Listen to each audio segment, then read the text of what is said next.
CCJ do Senado aprova a limitação do poder de voto dos ministros do Supremo Tribunal Federal. TSE dá a largada para as eleições do ano que vem com a abertura do código-fonte das urnas eletrônicas. Vice-presidente Geraldo Alckmin e ministros conferem de perto a pior seca dos últimos 40 anos na região norte do país. No sul do país, madrugada foi de destruição provocada por tempestades e chuvas de granizo. Preços para o Dia das Crianças variam até 250% pelo mesmo brinquedo. Pontos quânticos usados em telas de TV e lâmpadas LED renderam o Nobel de Química deste ano a 3 cientistas. Argentina, Uruguai e Paraguai vão sediar jogos de abertura da Copa do Mundo de Futebol de 2030. E a Marinha da Itália manda ao Brasil o navio mais belo do mundo para a visitação pública. É agora, no Jornal das 22.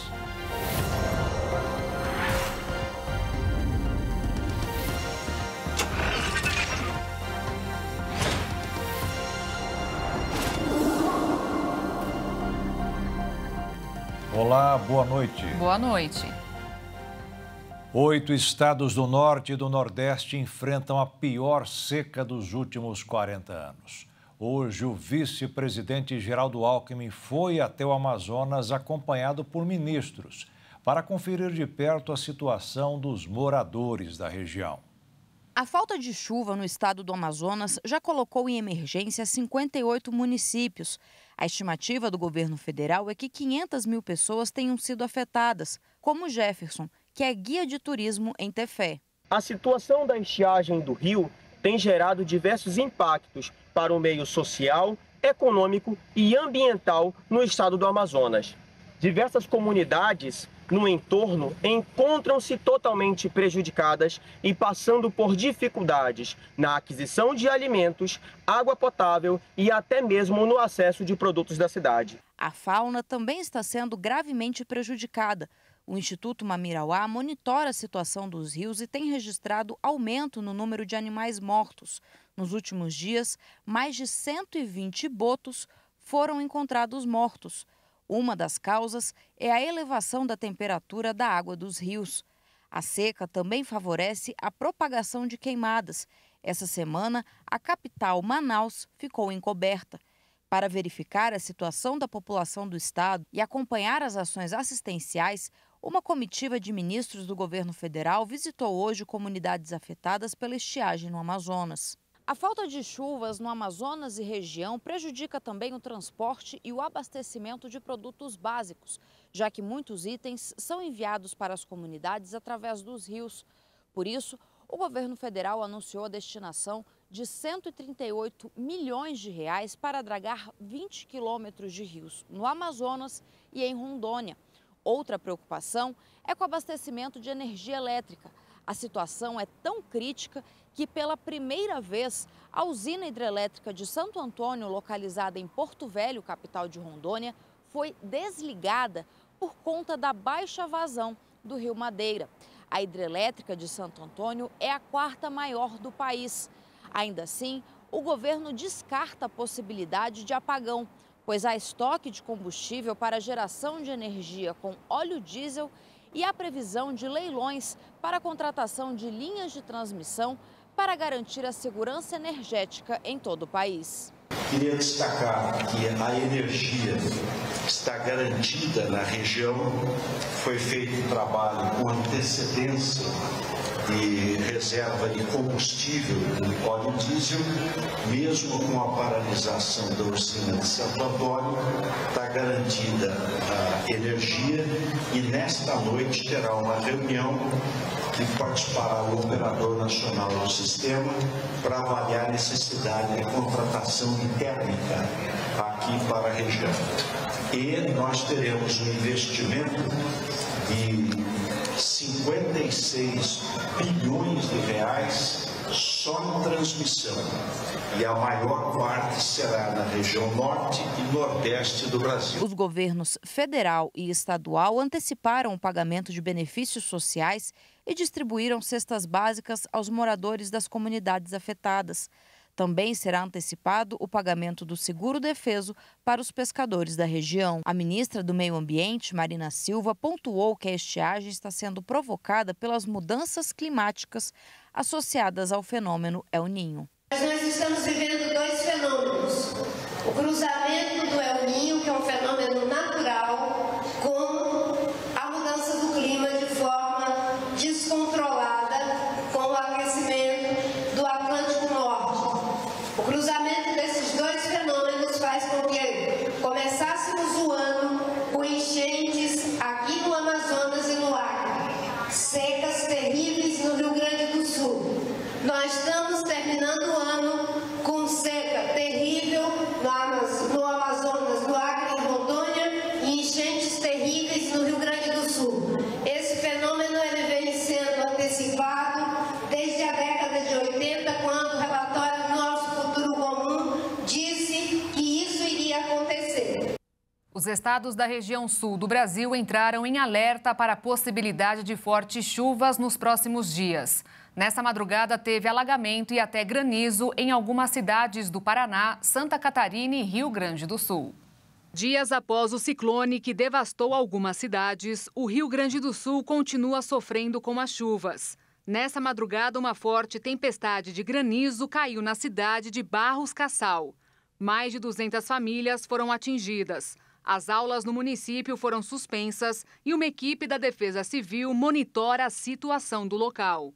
Em São Nicolau, no noroeste gaúcho, caíram pedras de granizo do tamanho de ovos de galinha. O granizo também castigou os municípios de Santiago, Itaque, São Pedro do Butiá e São Borja. Em todas essas cidades, o volume da chuva variou de 80 até 150 milímetros. As chuvas, que parecem intermináveis, também vêm causando impacto negativo no comércio. Em Caxias do Sul, lojas de materiais de construção, por exemplo, registraram uma queda de 25% desde o último mês. Já em Santa Catarina, casas foram destelhadas, alagadas e ficaram sem energia elétrica. Em algumas cidades do Vale do Itajaí, as tempestades superaram 100 milímetros em um período de 12 horas. Em Chapecó, maior cidade do oeste, uma motociclista ficou ferida depois que bateu contra galhos em uma rua. De acordo com a Defesa Civil da cidade, 16 residências foram destelhadas. Nessa madrugada, lonas foram distribuídas e, ao longo da noite, 200 locais ficaram sem energia por conta de placas metálicas que atingiram a rede elétrica. Em Blumenau, uma casa foi destelhada e os bombeiros registraram uma queda de árvore. Em São Bento do Sul, no norte do estado, foi a primeira cidade a enviar ao estado o pedido de decreto de situação de emergência. De acordo com informações da prefeitura, em 12 horas a cidade acumulou quase 75 milímetros de chuvas. Ao todo, cerca de 250 famílias ficaram desalojadas e 80 pessoas desabrigadas receberam suporte do município e do estado por meio da Defesa Civil. O Paraná também sofreu com a chuva nesta madrugada. As regiões oeste e sudeste foram as mais atingidas. A estação meteorológica do CIMEPAR do município registrou mais de 70 milímetros de volume de água e, por isso, os moradores tiveram estragos e algumas casas foram destelhadas por causa da tempestade. Além disso, torres de energia foram danificadas. Em Foz do Iguaçu, algumas unidades de produção e distribuição de água ficaram sem energia, o que afetou o abastecimento em diversas regiões da cidade. Em São Jorge do Oeste, outro município da região sudeste, a chuva de granizo foi forte e as pedras de gelo caíram com força nos carros que estavam estacionados na rua. Os aguaceiros também provocaram uma enxurrada nas ruas. Em uma residência, a chuva chegou a abrir o telhado e os moradores passaram a madrugada em claro tentando diminuir o prejuízo, já que os móveis ficaram todos molhados. Em Vitorino, parte da estrutura de um posto de combustíveis foi danificada e o estabelecimento ficou destelhado. E a previsão para os próximos dias é que deve continuar chovendo no sul do país. De acordo com o relatório do Instituto Nacional de Meteorologia, a região deve ser afetada pelo aprofundamento de uma área de baixa pressão. Para algumas cidades, estão previstas fortes rajadas de vento e mais queda de granizo. A partir de sexta-feira, chuvas de até 100 milímetros devem acontecer no Rio Grande do Sul e em Santa Catarina. No domingo, as chuvas mais volumosas acontecerão entre o nordeste de Santa Catarina e o centro-leste do Paraná. Após seguidos dias de falhas, sendo uma delas no sistema elétrico, o Ministério Público de São Paulo voltou a investigar as operações da linha 9 Esmeralda, linha que tem como concessionária privada a Via Mobilidade.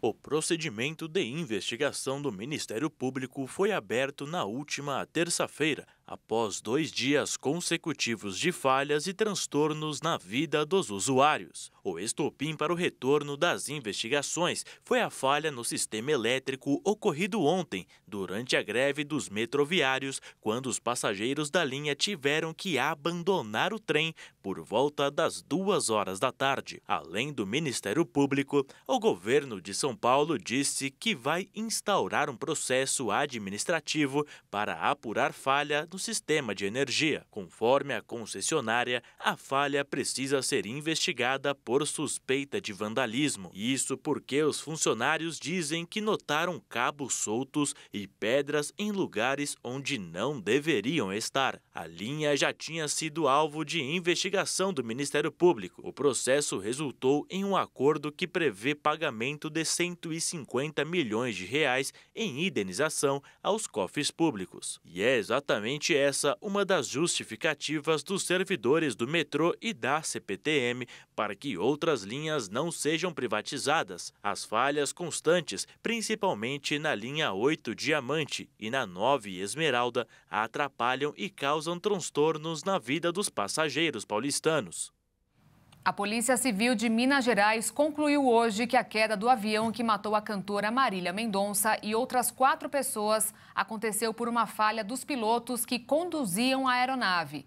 Em 5 de novembro de 2021, a cantora e sua equipe chegavam para um show no município de Piedade de Caratinga, região leste de Minas Gerais. Mas no momento em que se aproximava do aeroporto, bateu em uma torre de transmissão de energia e caiu. Segundo as investigações, os pilotos agiram com imprudência e negligência porque não tomaram conhecimento sobre as características da região antes de começarem a descida. Foram descartadas hipóteses de falhas na aeronave, mal súbito e abuso de álcool por parte dos pilotos. Eles foram indiciados por homicídio culposo quando não há intenção de matar. Como todos morreram, o inquérito será arquivado.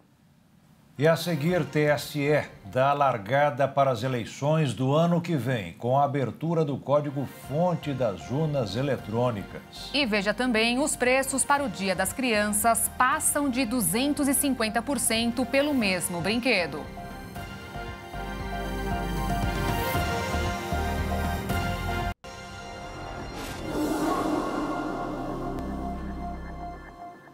O Tribunal Superior Eleitoral abriu hoje o acesso ao código-fonte das urnas eletrônicas que serão utilizadas nas eleições municipais de 2024.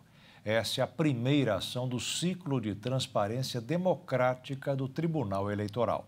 O código-fonte da urna eletrônica está disponível para que instituições, órgãos públicos, partidos políticos e sociedade civil acompanhem, analisem e fiscalizem todo o conjunto de programas que fazem a urna funcionar. A abertura desse código é tradicionalmente feita 1 ano antes da eleição. O acesso fica disponível até a lacração das urnas, quando é feita a inserção dos dados dos candidatos que participam da eleição.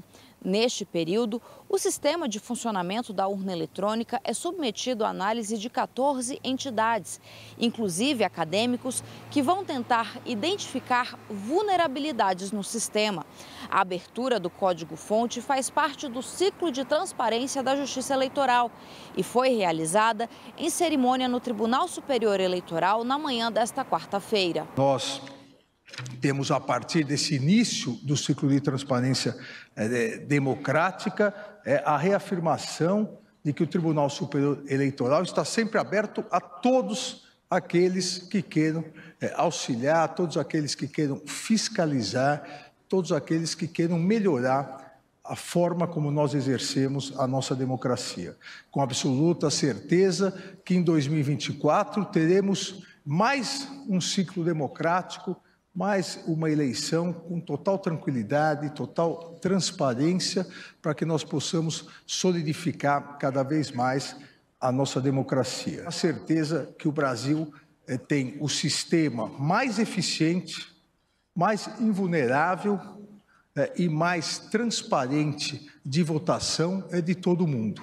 A Comissão de Constituição e Justiça do Senado aprovou hoje uma proposta de emenda à Constituição que limita as decisões dos ministros do Supremo Tribunal Federal. A nova queda de braço entre legislativo e judiciário altera alguns pontos do funcionamento do STF, incluindo a proibição de que medidas de interesse geral sejam decididas por um único ministro. E não foi necessário muito tempo para os membros da CCJ resolverem a questão, quando o senador Davi Alcolumbre, do União Brasil do Amapá, colocou a PEC em votação, parecia que ele estava narrando um jogo de futebol. Foi concedida a vista coletiva nos termos regimentais no dia 30/8. Coloca em discussão a matéria. Não há senadores inscritos para discutir, está encerrada a discussão em votação. Os senadores e senadoras que aprovam permanecem como se encontram, aprovado. O relatório que passa a constituir parecer da comissão favorável à proposta, a matéria vai ao plenário do Senado Federal. Na Câmara dos Deputados, o presidente da Casa, Arthur Lira, participava de uma solenidade em comemoração aos 35 anos da promulgação da Constituição Federal. Foi um momento para o deputado colocar limites à atuação de todos. A Constituição ela é o caminho para isso, né? Ela delimita claramente quais são as atribuições de cada poder, quais são os limites constitucionais, quais são as suas atribuições, quais são os seus deveres, quais são os seus direitos. Eu penso sempre que o equilíbrio entre os poderes é a melhor maneira de você viver em harmonia. O presidente do STF, Luiz Roberto Barroso, não escondeu a insatisfação. Defendeu o diálogo, mas mandou um recado. Considerando uma instituição que vem funcionando bem, eu não vejo muita razão para se procurar mexer na composição e no funcionamento do Supremo. Mas, enfim, o debate público no Congresso é legítimo e nós participamos também desse debate público. Portanto, das 3 proposições que tenho visto na mesa, uma de possibilidade de reversão de decisão do Supremo, essa eu vejo com muita ressalva, até porque nós já tivemos um precedente na história brasileira que foi a Constituição de 37 da ditadura Vargas. Não parece um bom precedente. Depois de demitir todos os funcionários, fechar todas as lojas e ficar sem comando, a Saraiva informou que pediu autofalência à Justiça. A decisão encerra a história centenária de uma rede de livrarias que chegou a ter mais de 100 unidades pelo país, mas sucumbiu a erros estratégicos no seu negócio e à concorrência de rivais do e-commerce, como a Amazon. A Saraiva estava em recuperação judicial há 5 anos, quando acumulava quase 700 milhões de reais em dívidas. Na época, a rede tinha 85 lojas em 17 estados. No mercado financeiro, os investidores repercutiram dados econômicos dos Estados Unidos que trouxeram melhores sinais sobre o futuro dos juros e da atividade econômica no país. No Brasil, as mudanças de regras para o uso de bens como imóveis ou veículos, como garantia para empréstimos aprovado pela Câmara, também contribuíram para o dólar fechar em estabilidade, com uma pequena queda de 0,01%, encerrando em R$ 5,15 na venda. A Bolsa de Valores fechou em alta, de 0,17%, aos 113.607 pontos. O número de trabalhadores com status de microempreendedor individual vem em crescimento no Brasil. Um levantamento realizado pelo IBGE mostrou que em 2021 o Brasil tinha mais de 13 milhões.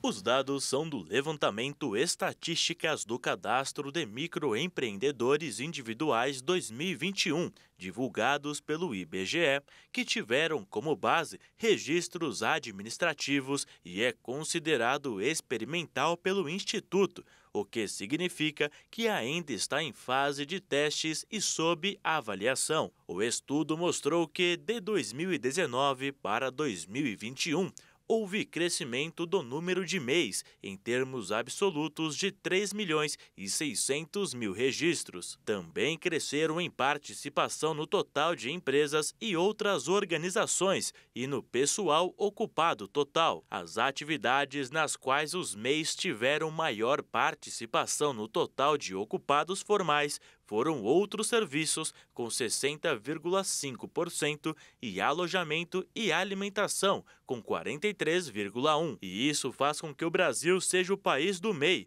E o motivo é que em 2021, praticamente 1 em cada 5 pessoas trabalhando formalmente no país atuava como microempreendedor individual. O contingente de MEIs correspondia a uma fatia de 19,2% dos profissionais ocupados em condições formais no mercado de trabalho. No mesmo ano da pesquisa, a taxa de entrada de MEIs foi de 22%, equivalente a pouco menos de 3 milhões de empreendedores, enquanto a taxa de saída foi de 6,5%, correspondente a 857 mil empreendedores. O saldo ficou positivo em aproximadamente 2,1 milhões de microempreendedores individuais. Além disso, o levantamento também destaca que os microempreendedores individuais vêm aumentando sua participação no universo de empresas e na população ocupada no Brasil.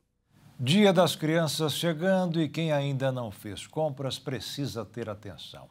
Uma pesquisa do Procon do Rio de Janeiro apontou que preços de brinquedos têm variação, acima de 250% em lojas virtuais. Na internet tem de tudo e mais um pouco. São inúmeras as lojas virtuais que oferecem os mais diversos produtos. Alguns, inclusive, vindos do outro lado do mundo, com preços insuperáveis. O preço é ótimo. É ótimo na internet. Vale a pena para você? Vale a pena. Compensa muito, porque você está recebendo em casa, o preço bem em conta, né?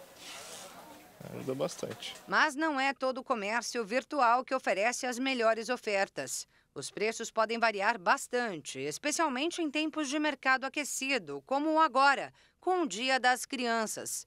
Um levantamento de preços feito pelo Procon do Estado do Rio de Janeiro, em 13 lojas virtuais do país, constatou variação de até 251% nos valores de 100 brinquedos. A maior diferença foi avaliada em um jogo, seguido por um quebra-cabeça. E a menor variação foi verificada em um lançador com acessórios. A pesquisa foi realizada entre os dias 25 de setembro e 2 de outubro em sites direcionados às crianças.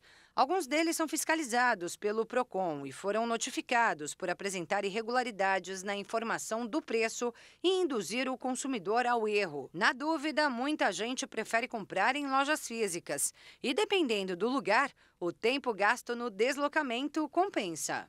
Aqui em São Paulo, a Rua 25 de Março é uma das mais procuradas nessas datas festivas. Região de comércio popular, por aqui os preços também são bastante atrativos. E faltando pouco tempo para o Dia das Crianças, a movimentação por aqui é bem grande. Essa loja física, por exemplo, tem a expectativa de vender pelo menos 5% a mais nessa data do que no mesmo período do ano passado. Se encontra preço até mais barato aqui, muito diversos. Pessoas que trabalham com o mercado online, eles compram de nós para revender no mercado online. E aí o produto fica um pouco mais caro mesmo. Mas para essas mulheres, a principal desvantagem de comprar na internet é não poder conferir o produto bem de perto, como na loja física. Olhar com as mãos, é bem isso mesmo. Eu acho que é pensar na criança, né? Olhar e falar, eu acho que tem a cara da criança. Então é isso que eu gostei. É o chamou. E ainda dá para aproveitar a viagem para fazer outras compras. A gente vai passando, olha uma bolsa, olha uma blusa, alguma coisa assim, vai aproveitando. Acaba sendo um passeio. E uma muvuca é sempre bom, né? Para não sair da rotina. Mas seja na loja física ou na internet, a dica é pesquisar. Segundo o Procon, as variações de preços acontecem em todo lugar. E na hora de comprar brinquedo, o órgão ainda recomenda avaliar se o produto tem o selo do Inmetro e se o rótulo informa sobre agentes que possam causar intoxicações ou alergias à criança. E a seguir, CCJ do Senado aprova a venda de plasma sanguíneo em todo o país. E ainda, os pontos quânticos usados em telas de TV e lâmpadas LED renderam o Nobel de Química deste ano a 3 cientistas.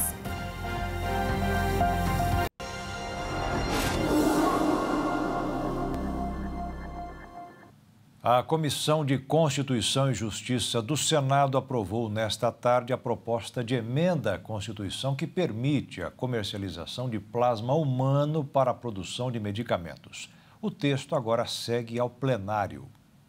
A PEC propõe a alteração do trecho da Constituição Federal que veda todo tipo de comercialização de órgãos, tecidos e substâncias humanas para fins de transplante ou processamento e transfusão de sangue e seus derivados. A proposta ainda determina a preferência de uso do plasma humano para ações voltadas para o Sistema Único de Saúde, em caráter complementar à assistência em saúde e mediante demanda do Ministério.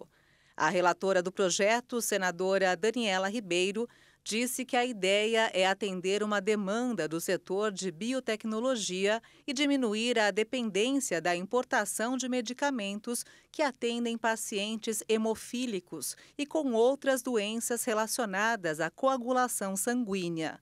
O texto foi aprovado com 15 votos favoráveis de senadores e 11 contra.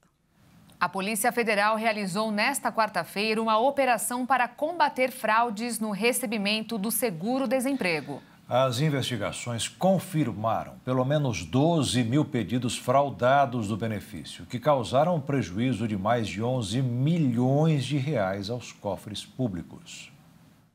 Um grupo de criminosos contrataram servidores públicos vinculados ao Sistema Nacional de Emprego e prometeram a eles propina para inserirem informações falsas no sistema do Ministério do Trabalho e Emprego. Além disso, os funcionários emprestavam suas senhas para que outras pessoas cometessem as fraudes. Assim, as parcelas indevidas do seguro-desemprego eram pagas a laranjas, que repassavam parte do valor aos organizadores do esquema criminoso. O grupo é investigado por estelionato, corrupção ativa e inserção de dados falsos em sistema de informações e associação criminosa. As investigações começaram ano passado, depois que a área de inteligência trabalhista do Ministério do Trabalho e Emprego notou a liberação irregular de benefícios do seguro-desemprego, contando, inclusive, com a participação de servidores públicos e pessoas localizadas em vários estados. Ao todo, foram cumpridos 13 mandados de busca e apreensão, 7 mandados de prisão preventiva e 1 mandado de prisão temporária, nas cidades de Jataí, em Goiás, Cuiabá e Sinop, no Mato Grosso, Macapá, no Amapá, Parauapebas e Redenção, no Pará, e São Luís, no Maranhão. A operação contou com a participação de 60 policiais federais, 4 servidores do Ministério do Trabalho e Emprego e 4 servidores do Ministério da Previdência Social. O inquérito policial deve ser concluído no prazo de 60 dias. Foi aprovado pelo Senado o projeto de lei que reformula o mercado de crédito de carbono. O texto agradou o agronegócio, que não vai precisar aderir à legislação e suas obrigações. Agora o documento precisa passar pela Câmara. O texto aprovado atende a um pedido do agro, já que as atividades primárias do setor ficam fora do mercado regulado e serão enquadradas no mercado voluntário de carbono. Assim, as atividades como a criação de gado ou plantação de cana podem ou não aderir ao mecanismo e se submeter às suas leis.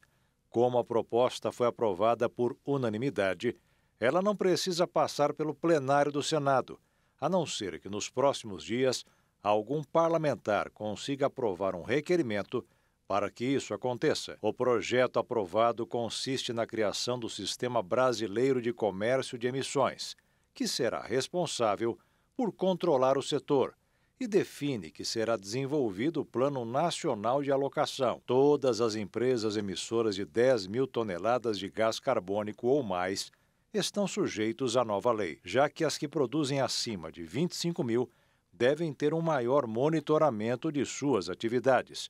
O texto aprovado também manteve a sugestão do governo de que o não cumprimento das regras da lei pode causar multa de até 5% no faturamento bruto da empresa. O sistema será instalado de forma gradual e o governo terá até 2 anos após a aprovação do texto para realizar a regulamentação do mercado, depois 3 anos para um período de testes e, a partir daí, a efetivação do plano. O mercado de crédito de carbono foi uma forma encontrada para reduzir as emissões na atmosfera, com o estabelecimento de metas de redução e a possibilidade de venda da quantidade excedente. A regulação do setor é vista pelo governo federal como um dos principais dispositivos para permitir a transição energética para matrizes mais sustentáveis. É esperado que, com a prática, possa ser gerada uma receita extra de 120 bilhões de dólares, mais de 560 bilhões de reais. O governo federal também acredita que o Brasil tem potencial de ser um dos líderes globais no mercado, que vem avançando em diversos países, como Estados Unidos, China e potências da Europa. A regulação do mercado também pode ajudar a destravar negociações internacionais, como o acordo entre Mercosul e União Europeia. E uma das situações que mais causavam crise na Europa era a imigração. Mas após 3 anos de impasses, a União Europeia chegou a um acordo para estabelecer regras comuns e dividir tarefas relacionadas a refugiados e migrantes que chegam à Europa.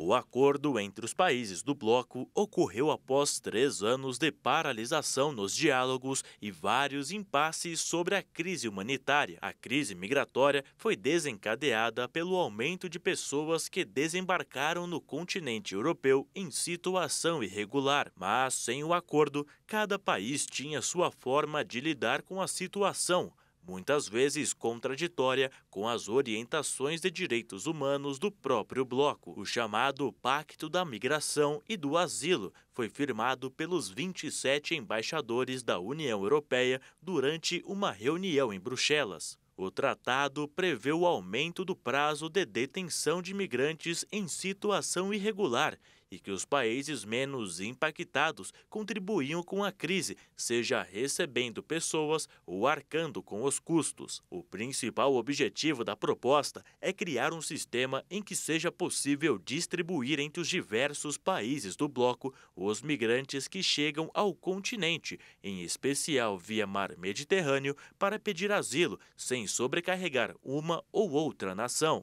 Embora alguns pontos do acordo ainda não tenham sido definidos, o objetivo da União Europeia é que a reforma migratória seja transformada em lei antes das eleições ao Parlamento Europeu, marcadas para junho do ano que vem. A reforma busca organizar uma resposta coletiva às chegadas cada vez mais frequentes de migrantes ao bloco econômico, como ocorreu durante a crise dos refugiados sírios de 2015 a 2016. No ano passado, o número de entradas irregulares em países membros do bloco aumentou 64% em relação a 2021 e chegou ao nível mais alto desde 2016, quando a cifra foi pouco superior a 500 mil. A crise voltou ao centro do debate político no mês passado, quando a ilha de Lampedusa, na Itália, ficou superlotada ao receber 10 mil migrantes em apenas 3 dias.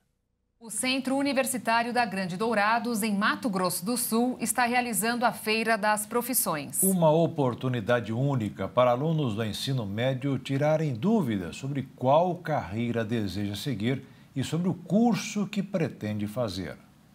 Escolher uma carreira, decidir qual será a profissão que guiará para o sucesso profissional, nem sempre é uma tarefa fácil. Para auxiliar nesse momento de decisão, a Unigran está realizando mais uma edição da Feira das Profissões. É um evento gratuito que reúne os cursos de graduação oferecidos pela universidade. A Feira das Profissões nasceu com o objetivo de tirar dúvidas dos alunos do ensino médio em qual carreira seguir e qual curso fazer. Então a Unigran apresenta seus 23 cursos presenciais, além dos semipresenciais e à distância, em um dia de muita atividade. Essa ideia é para que eles não troquem de curso ou desistam ao longo do caminho, porque aí muitas pessoas param de estudar por conta dessa frustração. A gente faz esse projeto há mais de 30 anos, chamado Casa Aberta, e agora nos últimos 7 Feiras das Profissões. O professor universitário, ele quer ter o contato com o jovem para entender quais são as expectativas dele. Então, eu quero fazer agronomia, mas por que você quer fazer agronomia? E aqui a possibilidade de conhecer e saber com quem você vai trabalhar no futuro. A feira acontece no salão de eventos. Cada estande usa da criatividade para chamar a atenção dos estudantes para os seus cursos. A partir disso, eles são encaminhados para os diversos blocos para conhecerem a estrutura da graduação escolhida e realizar atividades práticas. Para o coordenador do curso de agronomia, essa é uma grande oportunidade para esses alunos, diferente de sua época de estudante. Para mim é bastante importante. Se eu pensar que quando eu fiz ensino médio eu não tive essa oportunidade, então a escolha desse aluno se torna mais certeira. Então o meu papel como professor educador é mais efetivo, porque eu consigo colocar ele próximo do que é cada curso. Gosto muito de falar que essa feira é um teste vocacional prático, né? Então o aluno faz um tour aí pelos mais de 20 cursos que a instituição oferece. No caso da agronomia, né, se ele tiver interesse ali, a gente troca uma ideia, mostra alguns trabalhos, atividades práticas que a gente tem aqui, leva o aluno para a nossa área experimental, né? A gente coloca a nossa área experimental, fica aqui do ladinho da sala de aula, na parte de baixo da Unigran. Então a gente leva ele lá, ele participa de prática e atividade, lá tem um grupo de alunos com professores fazendo atividades. Então ele sente na pele o que é o curso de agronomia no dia a dia e como funciona. E por falar em agronomia, Beatriz já tinha preferência por essa área, mas foi na Feira das Profissões que a decisão final aconteceu. Eu gostei muito da agronomia, vim aqui, deu as informações bem dadas, a gente foi lá, viu tudo, a explicação deles foi muito boa e tem a gente fica naquele passo a mais de querer saber mais. Aí eu gostei e quero continuar. Poder tirar dúvidas com acadêmicos, professores e profissionais sobre a formação, o mercado de trabalho, conhecer mais sobre a carreira, as tendências e práticas profissionais, promove a clareza que esses jovens precisam. Eu escolhi fazer odonto, já vim aqui já decidida porque eu queria conhecer mais sobre, conhecer mais o curso, porque eu gosto muito da área da saúde, queria muito, sempre pensei muito em alguma área da saúde e odonto foi uma que me pegou de surpresa. Não envolve só a boca, ela envolve a face, envolve botox, envolve estética, envolve tudo. Então eu escolhi já pensando nisso. E ainda hoje, Argentina, Uruguai e Paraguai vão sediar jogos de abertura da Copa do Mundo de Futebol de 2030. E também, Marinha da Itália manda ao Brasil o navio mais belo do mundo para visitação pública.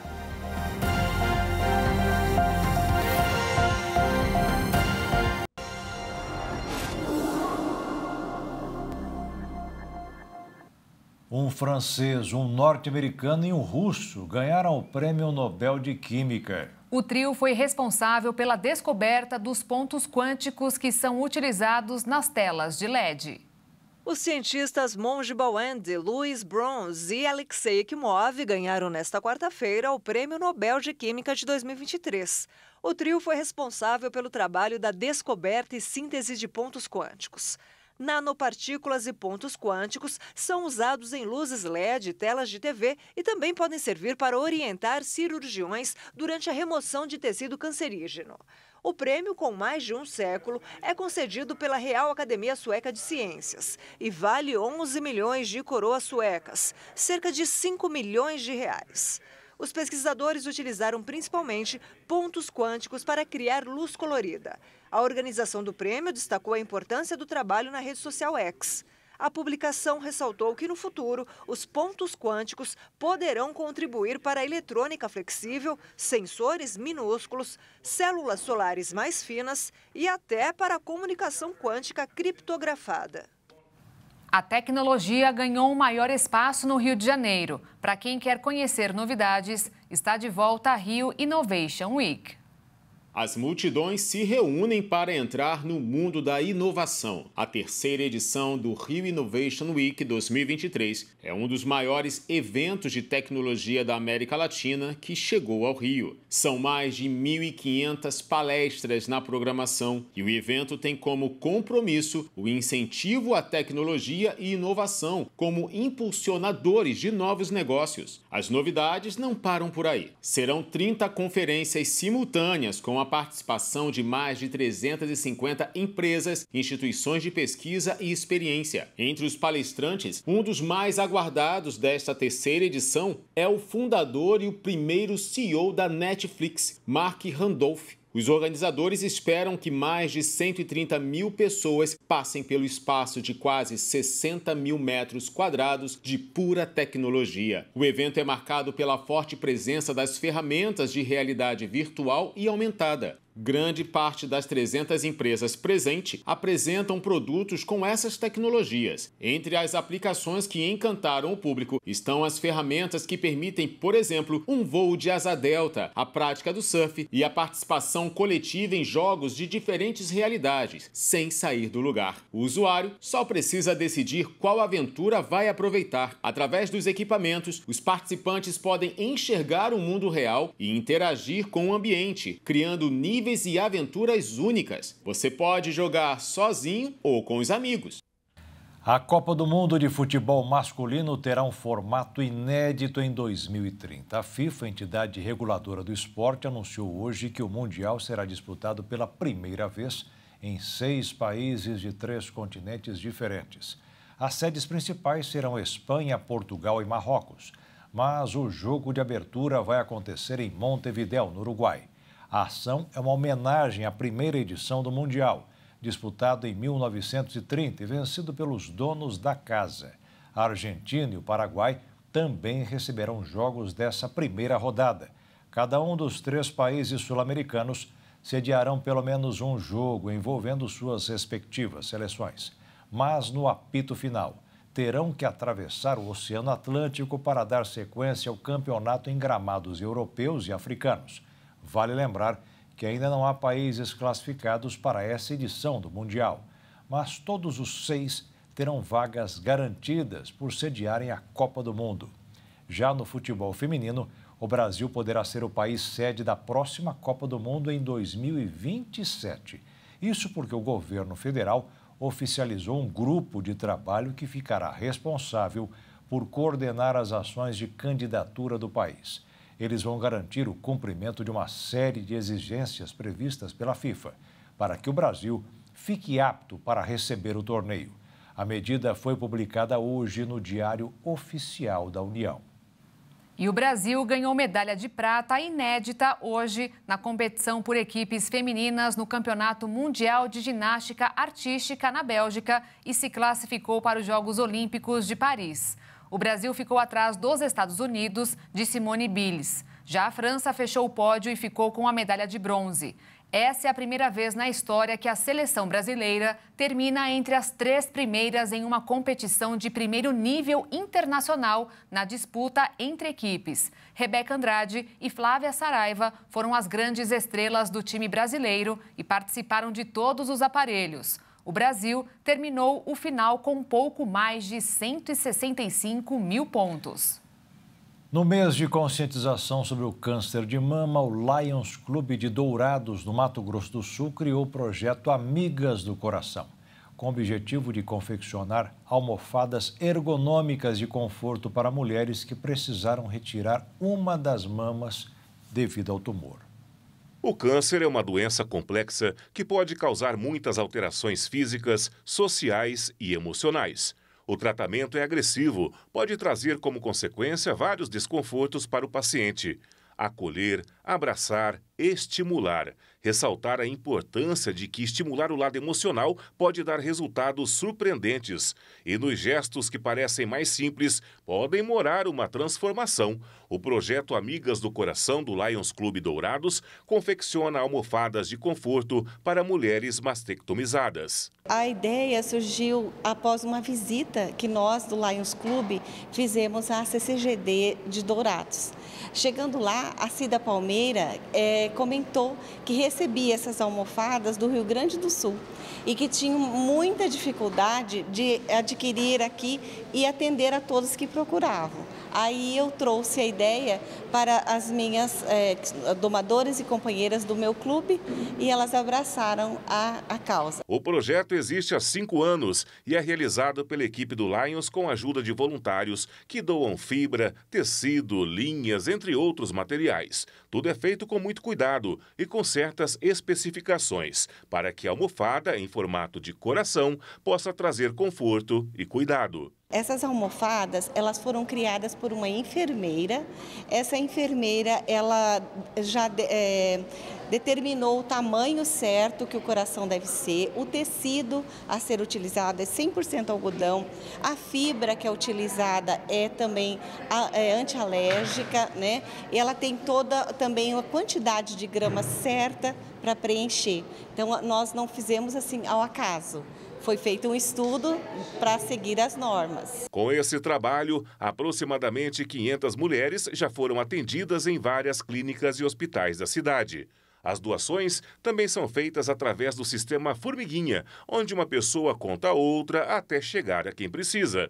Devido à dor após a cirurgia, a almofada ergonômica proporciona conforto. Elas colocam aqui, ó, assim, porque a dor é muito intensa, né? Então facilita na hora que vai dormir, que vai deitar e também utilizar na frente, assim, quando põe o cinto de segurança, porque fica muito sensível à pele e aí a almofada traz esse conforto. Dona Beatriz descobriu a doença no mês de agosto deste ano e realizou uma cirurgia agora em setembro. Ela faz parte do grupo de mulheres que, com determinação, busca a recuperação e faz uso da almofada fabricada aqui. No momento que eu ganhei essa almofadinha em formato de coração, ela já faz parte, sim, do meu dia a dia. Eu durmo só do lado direito. Então, para evitar eu virar, assim, dormindo para o lado esquerdo para não ter machucar, né? Aí me ajuda bastante, porque eu vejo que eu tenho um amparo. Serve de proteção e de conforto. A ACCGD, Associação de Combate ao Câncer da Grande Dourados, também trabalha em parceria com Lions, buscando uma melhor qualidade de vida para pacientes da região. A Associação de Combate ao Câncer da Grande Dourados foi criada em abril de 2005. Em função disso, era para atender os pacientes diagnosticados com câncer com atendimento assistencial. Medicamentos, cesta básica, a gente tem um transporte da ambulância rosa. As almofadas fazem grande diferença na vida delas, porque algumas pacientes vêm das cidades da região de Dourados e o transporte que vem aconchega, aquelas que retiraram a mama total também, é um modo de descansar, ficar mais confortável até chegar ao tratamento. O Lions Clube Dourados tem um canal aberto com a comunidade. Para quem quiser realizar doações de materiais para confecções das almofadas ergonômicas, é só entrar em contato pelo número 67 9973 4989. Um veleiro italiano criado em 1930 e considerado o navio mais bonito do mundo vai abrir visitação gratuita para o público no sábado, dia 7 de outubro. E nem precisa ir para a Europa, já que a atração será em Fortaleza, no Ceará.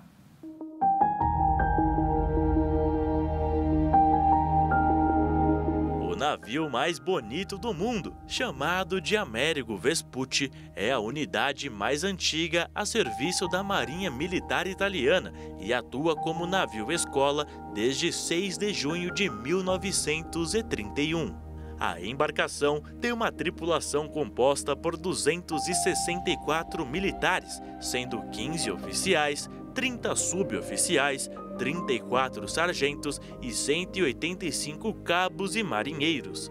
De 1931 a 2022, foram realizadas no veleiro dezenas de campanhas educativas com duração média de 3 meses. Durante as viagens, são ensinadas aos alunos a bordo as regras básicas da vida no mar, incluindo conhecimento de marinharia, condução, operação de motor e equipamentos auxiliares, gestão de questão logística, administrativas e sanitárias. O navio, de mais de 100 metros de comprimento, 21 de largura e 28 de altura, estará aberto à visitação no Pier 106 do Porto de Mucuripe, na Avenida Vicente de Castro, 1403, em Fortaleza, no Ceará. As visitas ocorrerão das 10h30 da manhã às 5 horas da tarde. Durante a visitação guiada, o público poderá conhecer todas as curiosidades e funcionalidades do navio. Após passagem pela capital cearense, ele também estará em exposição no Rio de Janeiro, no dia 20 de outubro. A passagem do navio pelo Ceará faz parte de uma das 2 paradas que o veleiro fará no Brasil, em meio à turnê de volta ao mundo, iniciada no dia 1º de julho deste ano, partindo do porto de Gênova e retornando em fevereiro de 2025, após passar por 5 continentes, 3 oceanos, 28 países e 31 portos.